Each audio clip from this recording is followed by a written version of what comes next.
اعوذ باللہ من الشیطان الرجیم بسم اللہ الرحمن الرحیم۔ دعوت اللہ کے چند اسلوب۔ عطاء المجیب راشد، امام مسجد فضل، لندن۔ روزنامہ الفضل انٹرنیشنل، جمعرات 25 جنوری 2024۔ اسلامی تعلیم کے مطابق مومن کا ہر کام ہی دعا سے شروع ہونا چاہیے۔ تبلیغ کا ازحد بابرکت کام دعا کے بغیر شروع کیا جانا خارج از قیاس ہے۔ اسلام ایک عالمگیر تبلیغی مذہب ہے۔ تبلیغ کے ذریعے اسلام کا پیغام دنیا کے کونے کونے میں پہنچاتے چلے جانا اہل اسلام کا بنیادی فریضہ ہے۔ اس لحاظ سے اسلام ہر مسلمان سے یہ توقع رکھتا ہے کہ وہ اپنی بساط کے مطابق ہر آن جاری و ساری جہاد تبلیغ اسلام میں بھرپور حصہ لیتا رہے۔ اس عظیم الشان ذمہ داری سے عہدہ برا ہونے کے لیے ضروری ہے کہ تبلیغ کے مختلف طریقوں سے واقفیت حاصل کی جائے اور پھر اللہ تعالیٰ کی دی ہوئی توفیق اور سمجھ سے اپنی سب طاقتوں کو بروئے کار لاتے ہوئے سرخروئی اور کامیابی کے ساتھ اس ذمہ داری کو ادا کیا جائے۔ تبلیغ کس طرح کی جائے؟ اس اہم سوال کا بہترین اور جامع جواب قرآن مجید کی اس آیت کریمہ میں ملتا ہے، جس میں اللہ تعالیٰ نے فرمایا ہے ادعو الی سبیل ربک بالحکمت والموعظۃ الحسنہ وجادلہم باللتی ہی احسن۔ النحل آیت نمبر 126۔ اپنے رب کے راستہ کی طرف حکمت کے ساتھ اور اچھی نصیحت کے ساتھ دعوت دے اور ان سے ایسی دلیل کے ساتھ بحث کر جو بہترین ہو۔ اس آیت کریمہ میں اللہ تعالیٰ نے ہادی اسلام حضرت محمد مصطفیٰ صلی اللہ علیہ وسلم اور حضور کے سب متبعین کو یہ تاکیدی حکم دیا ہے کہ لوگوں کو حکمت اور اچھی نصیحت کے ذریعے اپنے رب کے طریق کی طرف بلانا چاہیے۔ نیز مذہبی امور سے متعلق بحث کے موقع پر بھی اس طریق سے بات کرنی چاہیے جو سب سے اچھا طریق ہو۔ اس قرآنی ہدایت میں نہایت جامع الفاظ میں تبلیغ کے بنیادی طریق بتائے گئے ہیں اور ان امور کی نصیحت کی گئی ہے جن کو تبلیغ کے دوران ہمیشہ ملحوظ خاطر رکھنا از بس لازم ہے۔ حکمت، موعظہ حسنہ اور بطریق احسن مجادلہ۔ تبلیغ کے 3 بنیادی اصول اس آیت کریمہ سے ثابت ہیں، جن کی تفصیل میں بہت کچھ لکھا جا سکتا ہے۔ خاکسار اس مختصر مضمون میں انہی اصولوں کی روشنی میں چند ایسی باتیں بیان کرنا چاہتا ہے جو اس عاجز کے خیال اور تجربہ کے مطابق جہاد تبلیغ میں عملی طور پر بہت مفید اور سود مند ثابت ہوتی ہیں۔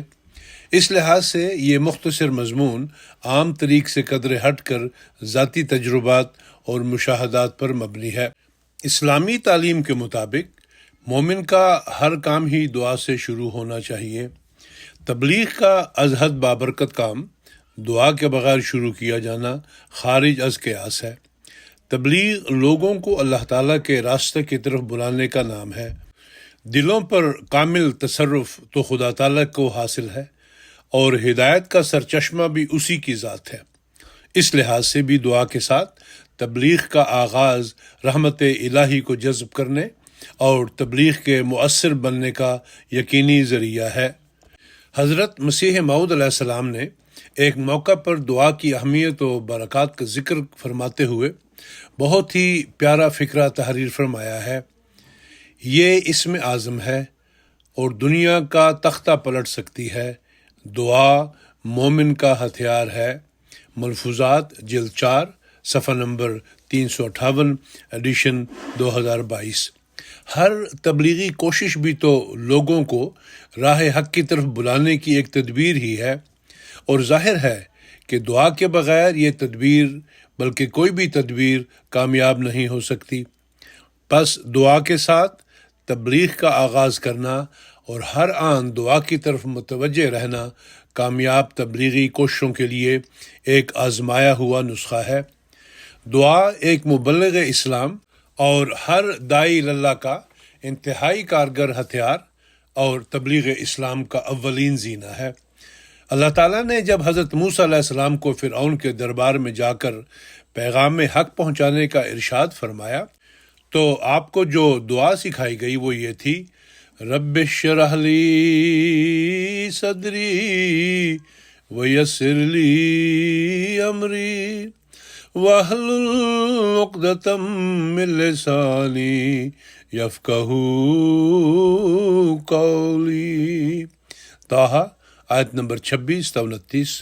اے میرے رب، میرا سینہ میرے لیے کشادہ کر دے اور میرا معاملہ مجھ پر آسان کر دے، اور میری زبان کی گرہ کھول دے تاکہ وہ میری بات سمجھ سکے۔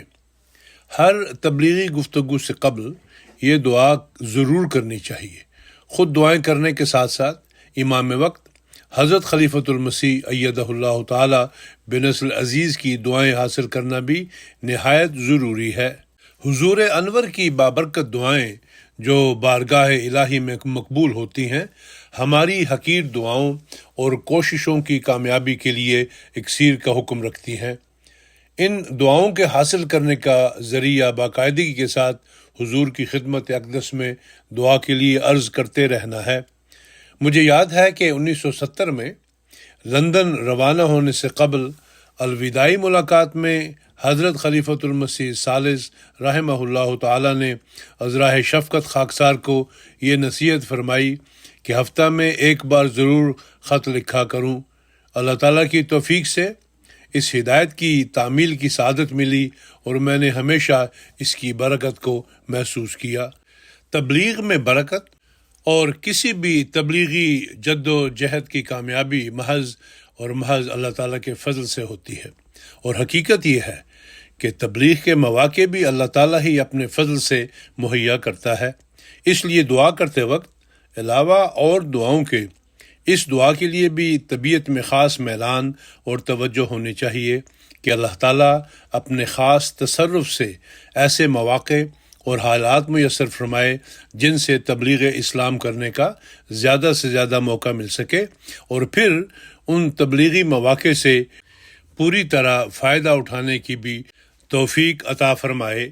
اس دعا میں باقاعدگی کی برکت سے غیر معمولی حالات پیدا ہونے کا بارہا مشاہدہ کیا ہے۔ مجھے یاد ہے کہ 1973 میں ایک روز میں لندن مشن کے دفتر میں بیٹھا کام کر رہا تھا کہ اچانک ایک دوست کا فون آیا۔ اس نے بتایا کہ اس وقت BBC ریڈیو پر ایک پروگرام مرنے کے بعد کی زندگی کے بارے میں نشر ہو رہا ہے، اور اس بات کی سہولت دی گئی ہے کہ کوئی شخص بھی فون کے ذریعے اس پروگرام میں شامل ہو سکتا ہے۔ خاکسار نے فوری طور پر ریڈیو پر تھوڑی دیر یہ پروگرام سنا اور زیر بحث موضوع سے متعارف ہونے کے بعد فون کے ذریعے سے ان سے رابطہ قائم کیا۔ مجھے انتظار کرنے کو کہا گیا۔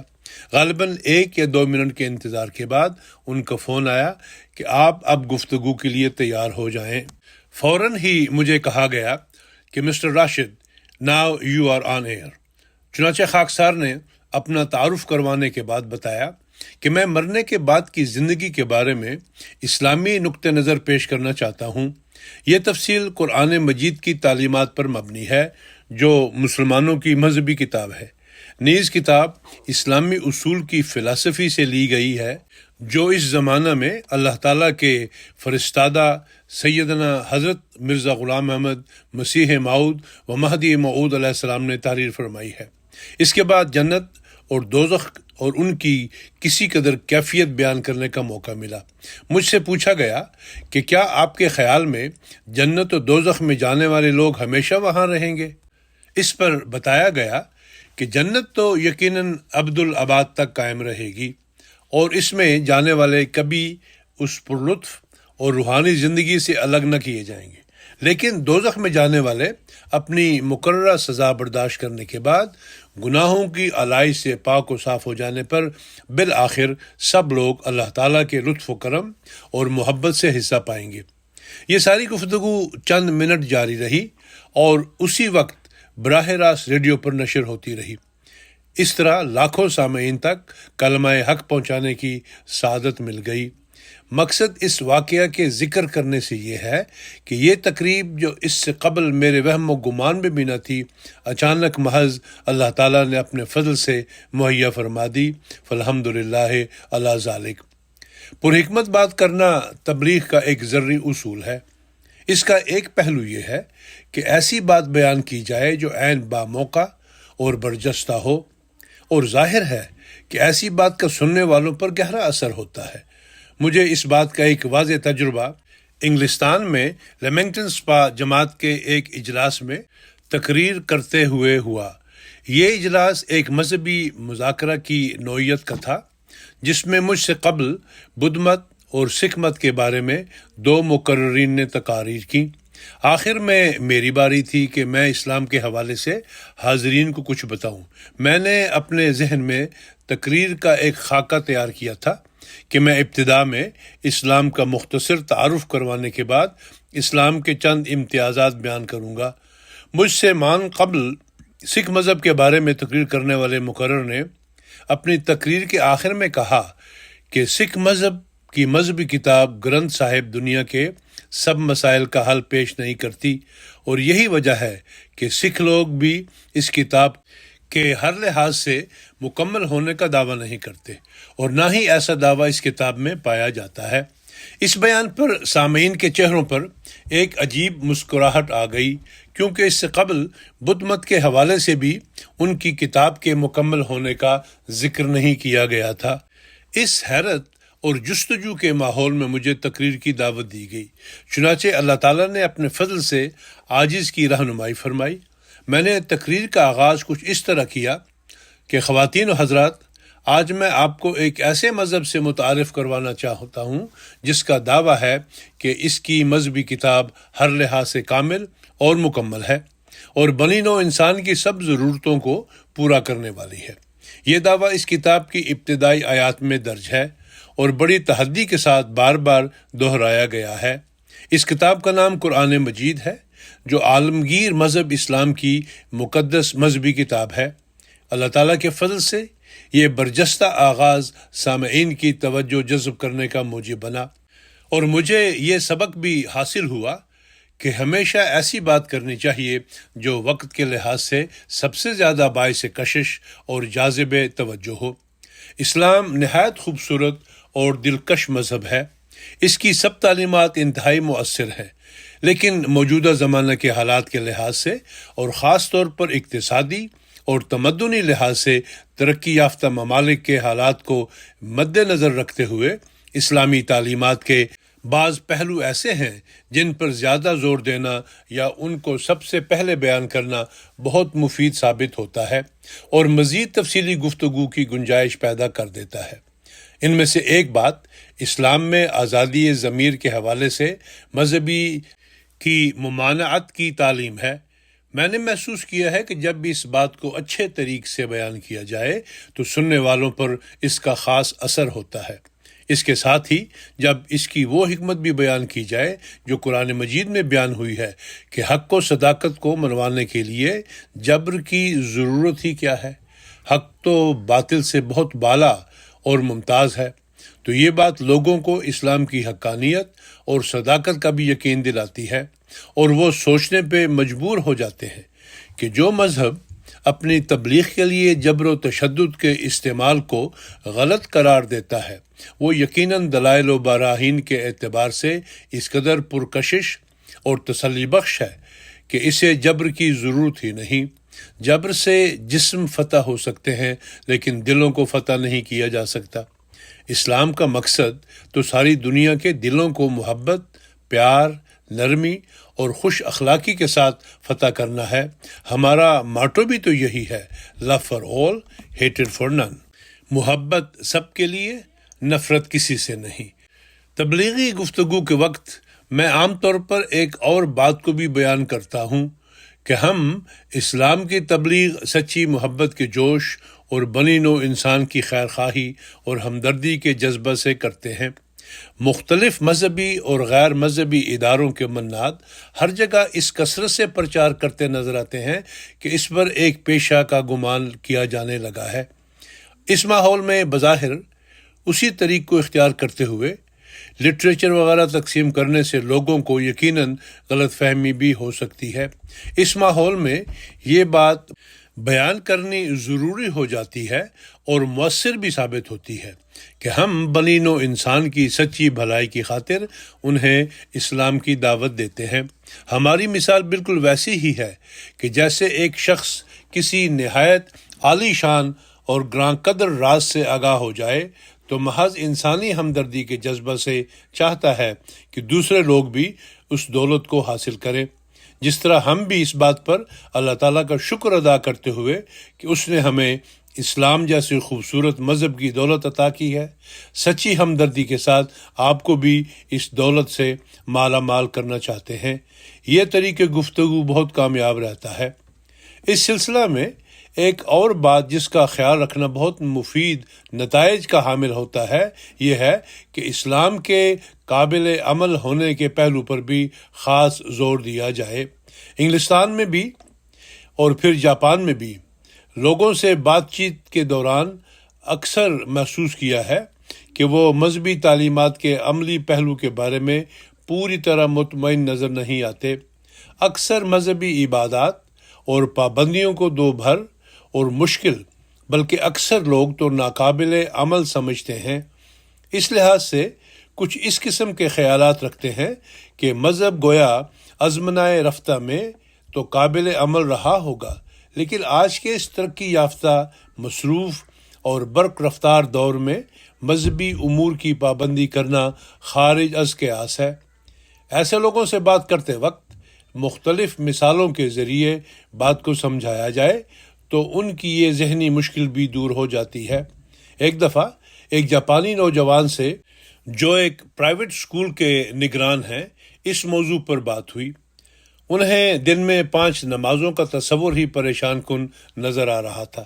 جب انہیں نماز کی اہمیت بتانے کے بعد 5 نمازوں میں صرف ہونے والے کل وقت کا اندازہ بتایا گیا تو ان کی پریشانی کچھ کم ہوئی۔ میں نے انہیں کہا کہ اگر وہ دن میں ہر روز 3 بار کھانا کھاتے ہیں اور 2, 3 یا 4 مرتبہ چائے یا کافی پیتے ہیں اور اس بار بار کی تکرار سے نہ گھبراتے ہیں اور نہ ہی اسے ضیاع وقت خیال کرتے ہیں تو نماز بھی تو ایک روحانی غذا کی طرح ہے جس کے بغیر صحیح اطمینان قلب نہیں مل سکتا۔ الحمدللہ ان باتوں سے ان کے لیے نماز کی حکمت اور افادیت کو سمجھنا آسان ہو گیا۔ تبلیغ کے بے شمار ذرائع اللہ تعالیٰ نے اپنے فضل سے ہمیں مہیا فرمائے ہیں۔ جلسوں اور اجتماعات، تقاریر، کتب و اخبارات اور پیمفلٹ کی اشاعت اور تقسیم، خط و کتابت اور انفرادی بات چیت وغیرہ بے شمار ذرائع موجود ہیں اور اپنی اپنی جگہ سب ہی بہت مفید ہیں۔ مقامی حالات کے لحاظ سے افادیت میں کمی بیشی ہوتی رہتی ہے، اس لیے حالات کو دیکھ کر بہترین طریق کا انتخاب بہت ضروری ہے۔ عمومی طور پر میں نے محسوس کیا ہے کہ تقاریر کی افادیت اپنی جگہ مسلم، لیکن انفرادی بات چیت کا طریق نہایت مفید ثابت ہوتا ہے۔ اس میں مخاطب کی ضرورت، اس کی دلچسپی اور معیار کے مطابق مؤثر اور مناسب حال بات بیان کرنے کا موقع ملتا ہے۔ اس لحاظ سے بسا اوقات نتائج عمومی تقریر کی نسبت زیادہ ہوتے ہیں۔ اس بات چیت میں خاکسار ہمیشہ ایک اور بات بھی ضرور پیش کرتا ہے، وہ یہ ہے کہ یہ بتایا جائے کہ کسی عیسائی، ہندو یا کسی اور مذہب کے پیروکار کو کہ اسلام قبول کرنے سے اس کے سابقہ معیار سے بہت بڑھ کر خوبیاں حاصل ہوں گی، نیز کسی سابقہ نیک اور اچھی بات کو چھوڑنا نہیں پڑے گا۔ مثلا اگر ایک عیسائی اسلام قبول کرتا ہے تو وہ حضرت مسیح ناصری علیہ السلام پر ایمان کے علاوہ بانی اسلام حضرت محمد مصطفیٰ صلی اللہ علیہ وسلم پر بھی ایمان لے آئے گا۔ گویا سابقہ سب نیک باتوں پر اضافہ ہی ہوگا، کوئی کمی ہرگز نہیں ہوگی۔ اس کے ساتھ ساتھ سابقہ غلط باتوں کی تصحیح کے بعد صحیح عقائد پر مبنی مستحکم ایمان بھی نصیب ہوگا۔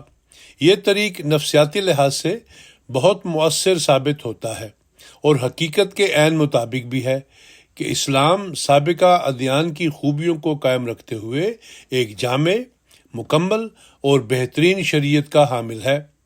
انفرادی گفتگو میں بعض اور باتوں کا خیال رکھنا بھی بہت ضروری ہے۔ ان میں سے ایک یہ ہے کہ مخاطب کی بات اور اس کے سوال کو توجہ اور غور سے سننا ضروری ہے۔ اگر سوال پوری طرح سمجھ نہ آئے تو دوبارہ پوچھنے میں بھی کوئی حرج نہیں۔ مخاطب کو بھی بات کرنے کا پورا موقع دینا چاہیے اور اس کی بات پوری توجہ سے سننے کے بعد محبت سے اس کے سوال کا جواب دیا جائے۔ میں نے محسوس کیا ہے کہ اگر مخاطب کی بات کو توجہ سے سنا جائے تو وہ جواب کو بھی پوری توجہ سے سنتا اور سمجھنے کی کوشش کرتا ہے۔ اس طرح یہ طرز تبلیغ گفتگو میں خوشگوار ماحول پیدا کرتی ہے۔ علاوہ ازیں دوسرے شخص کے خیالات اور عقائد خواہ کچھ بھی ہوں، ان کا واجبی لحاظ اور خیال رکھنا بھی ضروری ہے۔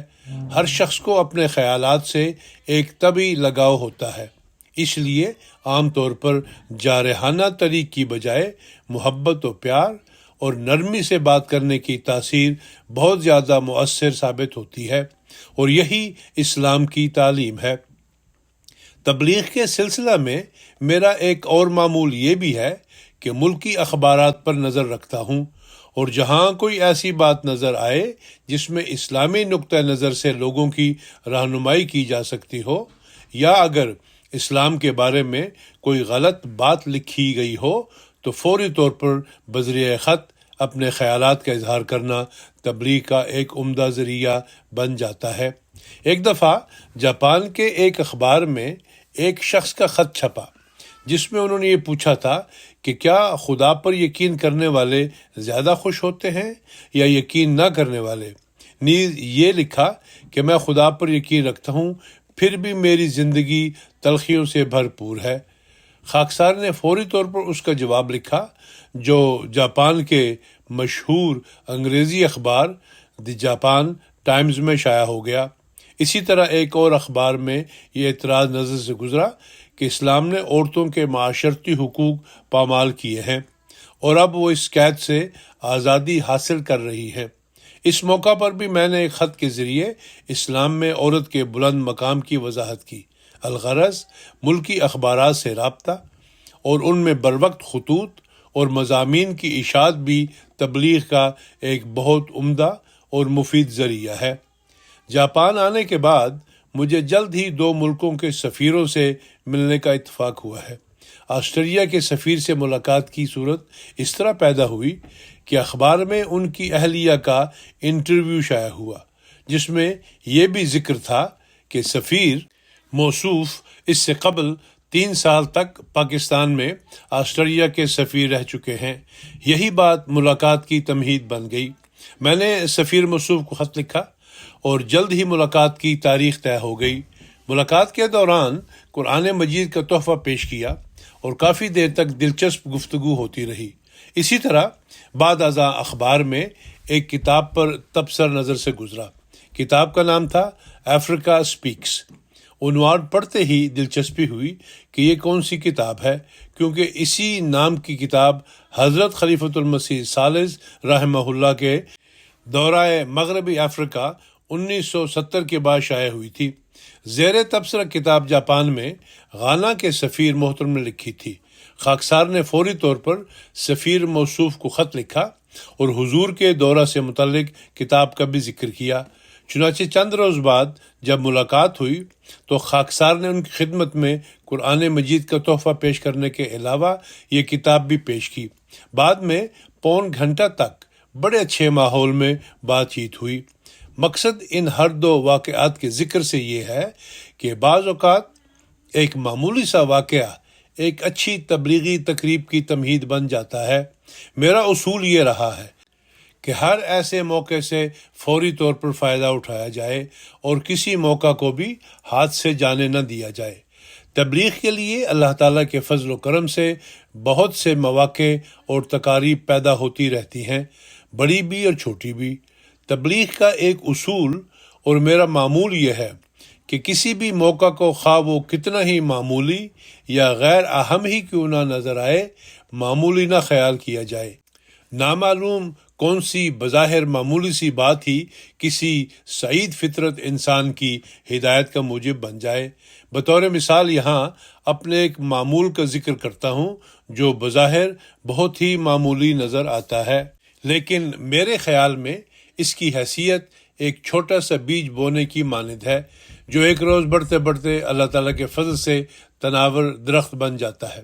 جاپان میں مرد و عورت میں مساوات کے تصور کا ایک غلط نتیجہ یہ ہے کہ گاڑی میں سفر کے دوران مرد حضرات عام طور پر عورتوں کے لیے بیٹھنے کی جگہ خالی نہیں کرتے۔ البتہ یہ ضرور ہے کہ جب کوئی معمر یا ضرورت مند خاتون یا مرد بھی آ جائے تو پھر عام طور پر ان کے احترام میں جگہ خالی کر دی جاتی ہے۔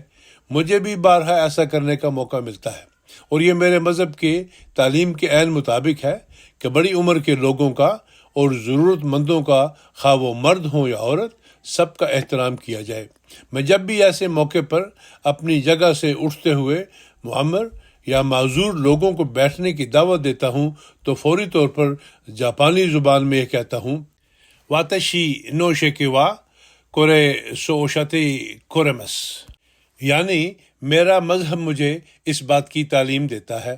اکثر اوقات بلکہ ہمیشہ ہی میرا یہ فکرہ سن کر وہ فوراً پوچھتے ہیں کہ وہ مذہب کون سا ہے۔ اس طرح بغیر کسی سابقہ تعارف کے فوراً ہی گاڑی میں سفر کے دوران تبلیغ کا موقع مل جاتا ہے۔ فالحمدللہ علی ذالک۔ بسا اوقات لمبی گفتگو کا سلسلہ بھی چل نکلتا ہے۔